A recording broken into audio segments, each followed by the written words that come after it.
was sleeping on this show, you guys, I'm not gonna lie. So I was not planning on doing a triple feature this week, but I decided to make this extra video because it finally sunk in. Toffee has the wand! I cannot believe I didn't see it until now. You guys, it's painfully obvious. Reacting to Rick and Morty this year is going to be very interesting.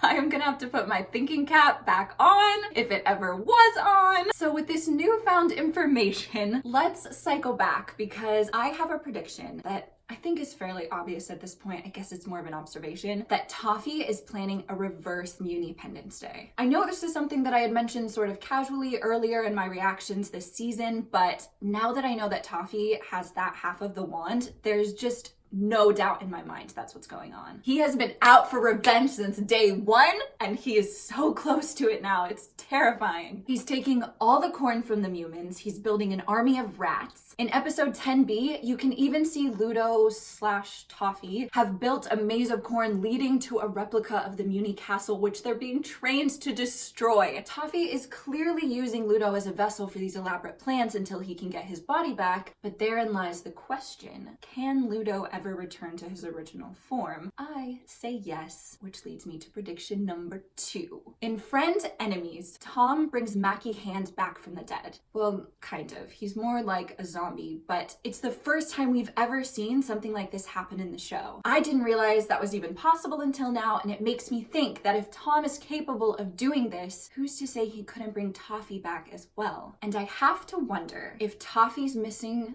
/ now found finger is the key to bringing him back to life. I know we're getting a little Harry Potter and the Goblet of Fire over here, but bear with me. I think Toffee meant for his finger to stay missing. We saw in the season 1 finale that he can grow parts of his body back, so why else would he keep his finger missing unless that's exactly what he was trying to do? I've thought about this a lot, you guys. Okay, so now I want to take a moment to dive a little deeper into episode 12A. We got so much new information in that episode that I feel like I just sort of skimmed over. So just to make sure I don't have another Toffee moment, I want to go back and just look a little bit more at Into the Wand. And first, I want to take a look at Selena, Star's great-great-grandmother. So in this little screenshot of the tapestry, we can't see her cheeks, but if I can make a guess, she's gonna have moons. Because she's got moons on her fan. She is gonna come back in later seasons, there's no doubt about it. Anyone who has a secret is gonna be popping back up later. It looks like from the tapestry, people really like her. They're bringing her gifts and food, so she must have been loved in the land of Muni. And behind her fan, it looks like the outline of Star's wand. Passed down among the generations, perhaps? Solaria has lightning bolts, which is interesting because I had sort of assumed up until now that each of the princesses just had the markings that would be on a deck of cards. So the fact that she has lightning bolts opens up so many more possibilities. Also, she is definitely in the business of slaying monsters. I'm not sure what her relation is to Star, but if this is any indication of how far back the human versus monsters war goes, this is some deep-seated tension. Eclipse reminds me so much of Miss Heinous. I don't know why. I even went back to look at the St. O's episode to see if the markings were the same on Eclipse's cheek and Miss Heinous', but Eclipse has spades and Miss Heinous has clubs. I'm so sorry that there's just children screaming bloody murder in the back of my video right now. I'm pretty sure they're just playing. I want to know what's going on. Give me a second.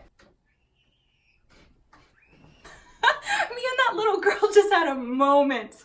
Oh my gosh. The little girl was on her tricycle and she looked up and she was staring at me and I was staring at her.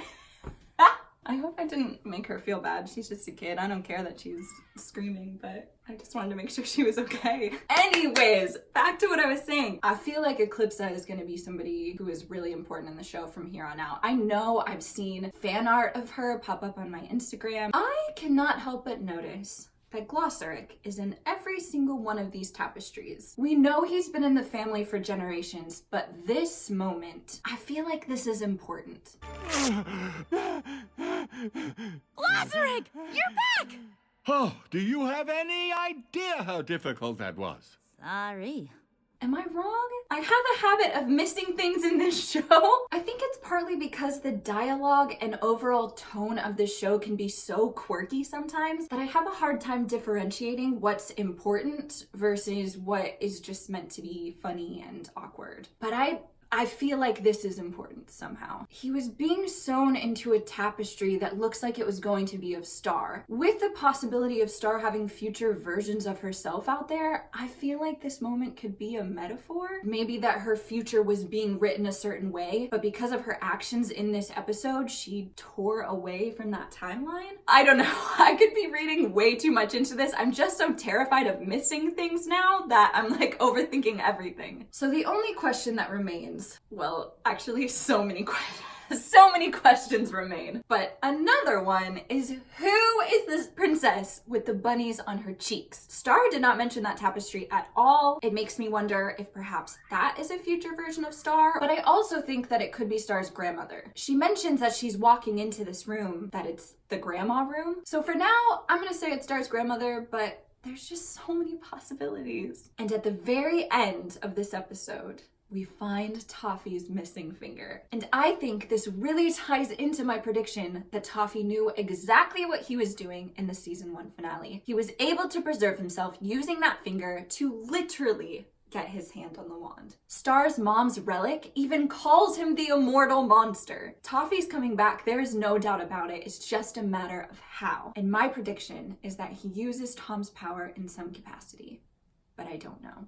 There's only one way to find out. Thank you so much for sticking with me through this video, you guys. I know it was a lot, but there's just so much that I missed that didn't click until I was going through editing. I just wanted us to be on the same page for when we watch the next episode so that you guys know that I did see this stuff, finally.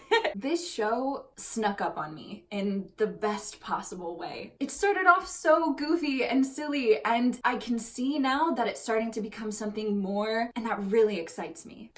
I cannot wait to keep watching. Thank you guys again, and I will see you next week.